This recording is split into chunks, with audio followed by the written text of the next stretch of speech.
Hello, my name is Veronica, and welcome to the Learning Lab, episode number 121. What's old is new again. Come on into the lab and let's get started. You may recall a video where I created this card and I punched out the front using a Martha Stewart punch all over the page punch. Well, I was so fascinated with this card that I sat and made a slew of them. They were really easy to do. You can watch my other video to get the measurements, but I basically took an 8.5 by 11 sheet of paper, cut it to 5.5 by 8.5, and what that left me with was a 3.5 inch by 11 inch strip of paper. So not to be outdone, I wanted to utilize that. So I took them and cut them apart to make some quick and relatively fast and easy cards. So once I had this scored and put together, I took the leftover piece and like I said, I cut those apart. And this ends up being 3.5 by a little bit over 4.25, 4.125. And it sits perfectly in there with just a little bit of a border going around on the outside. So here's what I decided to create using one of my cards.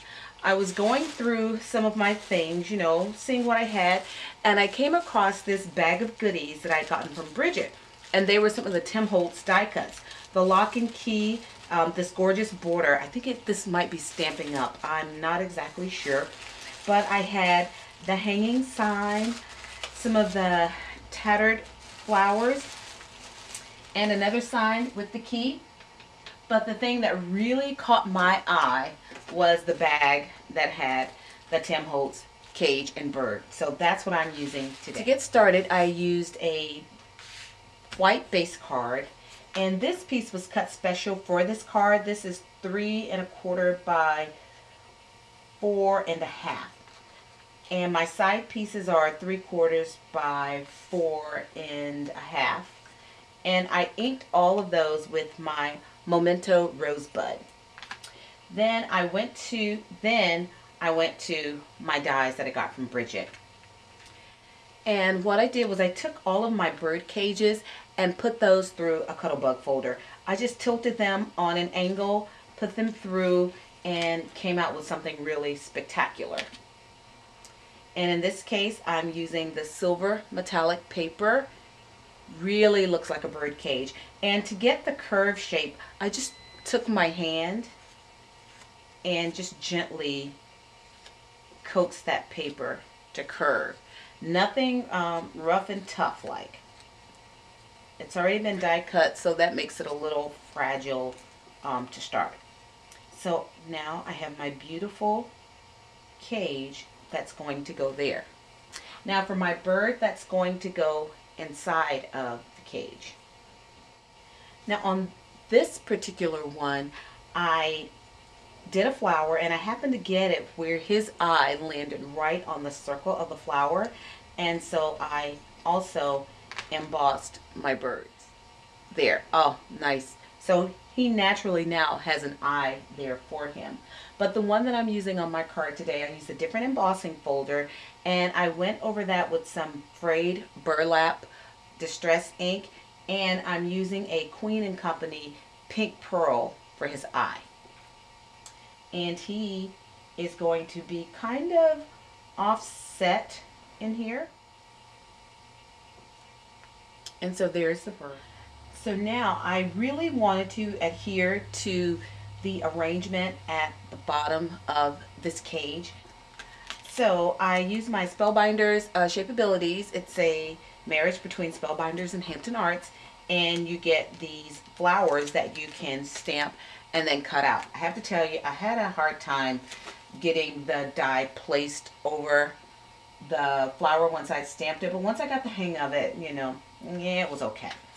Don't know if it'll be something that I'll turn to all of the time. So here's what I stamped and punched. As you can see, that one is way off, or maybe you can't. But I decided to use this one. And I was watching Tim Holtz show his new storage system for some of his materials. And one thing that got me when Tim said, I kind of dump things because Tim said I kind of dump things because I'm a digger, and I chuckled at that. So what I decided to do, making what's old new again, was to go into my brads and dig down in there to find some to go into the center of my flowers. And found some really cute ones. Now, not to be too technical, although I do have a paper piercer, I just took one of my quilting pins and poked a little hole in there. And that's what I use to put a brad in the center of all of my flowers, like so. And so I've already put brads through some of them, and now I'm just going to take those and put them onto my cage. And by doing this, it also gives me an opportunity to introduce another color into the scheme if I so desire. And then the final one has a little pink flower through it. And so now that is the bottom part of my cage. So what am I going to do up here? Pretty interesting. I punched out one of these to go at the top. And of course, you know, I was going to put the brad through or a pearl on there. But then as I started looking around, I noticed a Cuttlebug folder that I had, and I wanted to press that into service. So I took this one that had a leaf motif on it, and I took some of that 3 by 3.5 piece of paper left, and I put it through and got this wonderful image. So then once I got it, I thought, oh, that would be lovely cascading down from it. So what I did was I took my trusty cutter bee scissors and I cut out that image. So once I got it to this point, as you can see, it was a very, very bright lime green. So I took some of my distress inks, shabby shutters, pine needles, and peeled paint, and I used my brayer. I inked it up and I just brayered over those leaves. So it gave me a really nice coverage. So what's going to happen with those is they are going to fall from my cage, kind of like that. Okay, let me get this adhered down. And to do that, I'm just going to use one of these mini glue dots. Now, before I put it down, if you have the Spellbinders Shapeabilities, you can also use these to go on there. And you could get a little larger leaf, or like with that one. So you can make it as large or as small as you want. And with this Cuttlebug folder, the leaves are more like branches, so you can emboss and cut those out and really have them cascade down the side of the cage. Once you look at your folders in as many different ways as you can, you know, your possibilities are never limited on what you can achieve. And if you've never used these before, you take the paper and you take the glue dot to the item and it lifts right off. I want this one on this side. And then, see, I love the way that splays over it. And then I want this on the other side. Just like that. And now my other flower with a nice brad already inserted is going to go through the hole.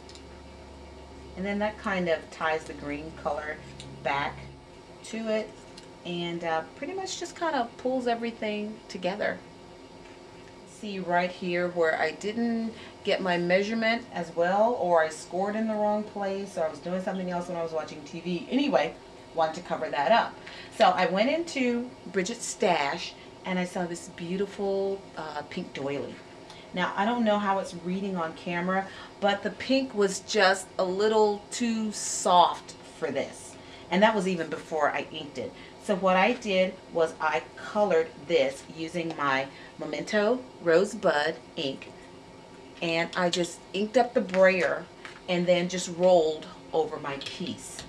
And once I finished inking it, this was the color saturation that I achieved. So I took this and cut it the length of my card, and then I cut it in half because that was going to go at the bottom. And then I took a gray piece, the same gunmetal as the cage, and that's going to sit in the center. Let me get this adhered down and I'll be right back. That is now what we have as our base, and the only thing left is to get our cage put on there. And before I put the cage on, I do want to glue my bird into place. So I have him where I want him, and I'm going to bring back in this Allies reposition it tacky glue so that he'll have a little bit of shape to him. Although if he goes into the mail, he's going to get squished flat as a bug, but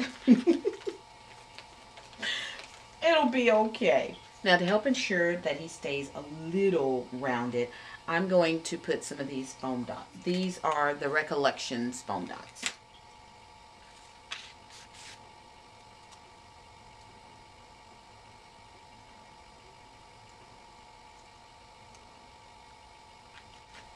And so here's the card. And now the last thing I need to do is add a sentiment. And to add that, I'm using this Cuttlebug one that I have, and I've been feeding it through my machine the wrong way. It clearly says when using the Cuttlebug, place it with the foam up.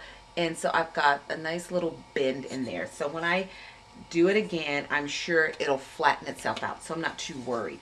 So I cut the missing U, and I actually cut 2 of them. And what I want to do is glue them together.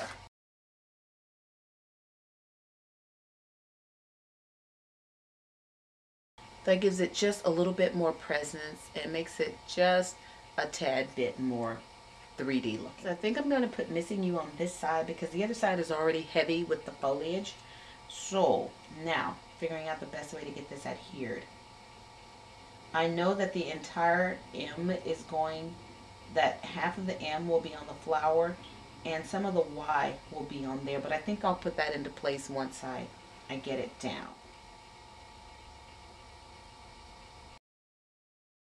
So the M is down. Now I just need my Y, and it looks like just under the stem of the Y needs a bit of, okay, and voila, there she goes.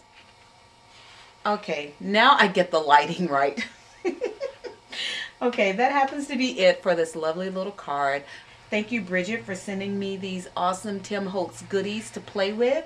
Okay, almost had a flightless bird here. I looked up and realized he didn't have a wing. So I'm just going to stick that on with one of my trusty glue dots.